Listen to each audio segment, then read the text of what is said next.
he's going to enthrall us all, speaking on the subject of blood pressure. Wow. The floor is yours. I'm not sure why I agreed or wanted to do this talk, because it has definitely put my blood pressure up for the last few years. It probably hasn't been a good time for me, because I had an operation myself about 3 weeks ago, and my wife had one, for good measure, last Monday. High blood pressure, we're talking about high blood pressure. So like it says, it's not a disease, it is a symptom. And nobody directly dies from it. You never see in a death certificate number 1A on the top saying each of the blood vessels to alter their size. If you just consider that it says for a given volume at a given pressure which is flowing through a pipe, a copper pipe, suddenly you increase the capacity of the pipe, what will happen to it? What will happen to the knob? Increase the capacity of the pipe and the same amount of fluid is flowing through it at a given pressure, pressure will fall. Pressure will fall. That's what will happen. That is the principle on some drugs works in the body as well. So pressure is needed for onward propagation of a fluid or circulation. And as we talked about, that it's needed to maintain the functions of the body, to carry oxygen, to bring it back, to carry nutrients, to, and also another function of blood that we probably don't think about is maintaining body temperature.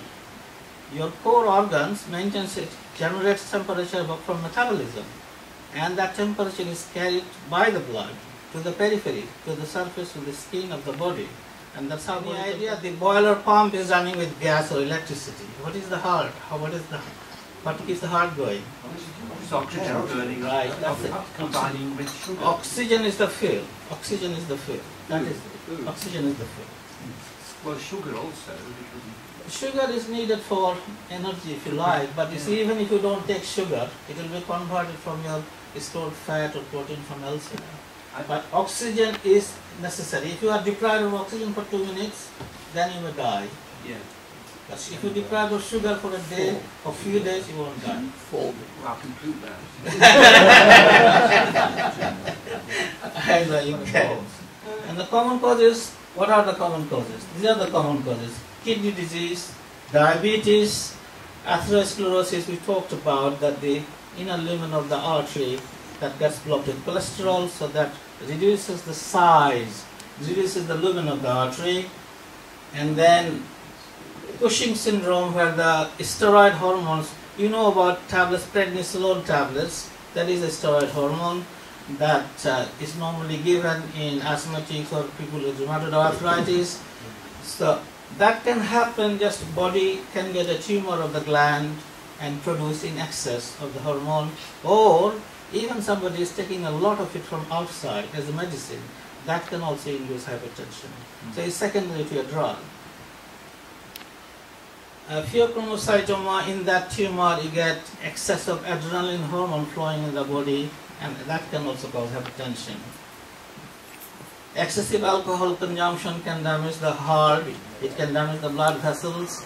You're probably aware of that alcoholic cardiomyopathy, where excessive use of alcohol can actually damage the muscle of the heart. So much so I have got a young patient about 35, 36, and he's waiting for a heart transplant. There is so much damage has been caused to his heart. Drugs. NSAID is non-steroidal anti-inflammatory drugs. I'm sure some of you are very familiar. If not, if I tell you, you know immediately what it is. It is ordinary Nurofen or ibuprofen or similar group of drugs that holds water in the body, and that helps to get hypertension, which is not good for you.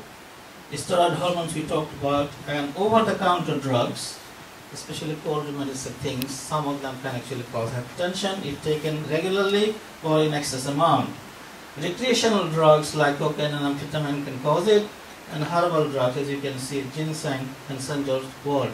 Also, you have to be careful with taking that, because you should discuss with your doctor. Symptoms. Very rarely given symptoms. Sometimes patients find out after they have had a stroke or a heart attack that they have had high blood pressure. It does not give you any symptom at all. No warnings. No warnings. Except, of course, there are two situations here. We call it a malignant hypertension. You know, where the blood pressure, systolic blood pressure will be about over 200, and the diastolic blood pressure will be 120. The patient will be quite ill. There will be signs, symptoms of chest pain, maybe, shortness of breath, blurring of vision, swelling of the legs, signs of heart failure like blood in the lungs. This is the first important thing you have to do if you have high blood pressure. Stop smoking. If you continue to smoke, then blood pressure itself is a risk factor for you. And if you have other risk factors like a strong family history and you are overweight, you don't take any regular exercise, you take too much salt or ready-made meals, those are high in salt and saturated fatty acids, then you are increasing the risk for getting high blood pressure or the consequences of the high blood pressure that we talked about. And you should maintain a healthy weight. This is called BMI 20 to 25. BMI stands for body mass index. And how do you work out body mass index? Body mass index is the weight in kilogram divided by height in meter square. So if you are 80 kilogram person and if you are a 2 meter, if you got a height of 2 meter, you multiply the 2 by 2, that's 4, and you divide 80 by 4, that's your BMI is 25, as simple as that. 20 to 25 is an ideal BMI. If you are going towards 30, then you are getting in the risk area. Eat a healthy diet, like reduced takeaways and ready meals. They are high in saturated fats and salts. Eat oily fish, which is good for your heart. Fresh fruit salad, less sausages, and burgers. Sausage and burgers, why? Because they have got high saturated animal fats and they are not good for your heart or blood vessels. People ask, can I continue to drive? You can continue to drive a car. I repeat, a car, if your blood pressure is controlled. If you are going to drive a 3.5 ton or higher, or an MPV or a minibus, which has 8 or more seats, then your blood pressure must be under 180 and 100. Otherwise, you are not allowed to drive. Second question, do I mention high blood pressure if I am buying a holiday insurance? You do. Otherwise, if you don't do it, although it is controlled, when they find out, because if you go abroad and if you are ill, what they do, first thing they do, they send a fax to your GP to give them the past medical history and the drugs that person is on.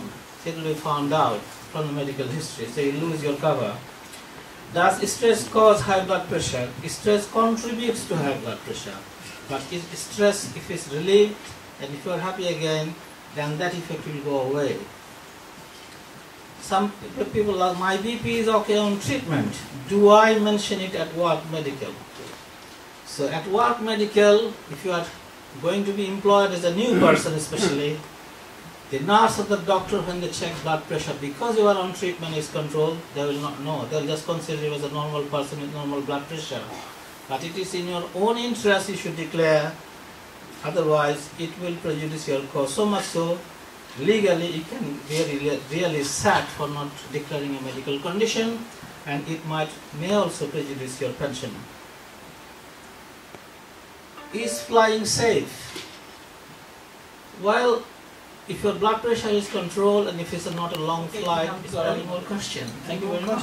Very good.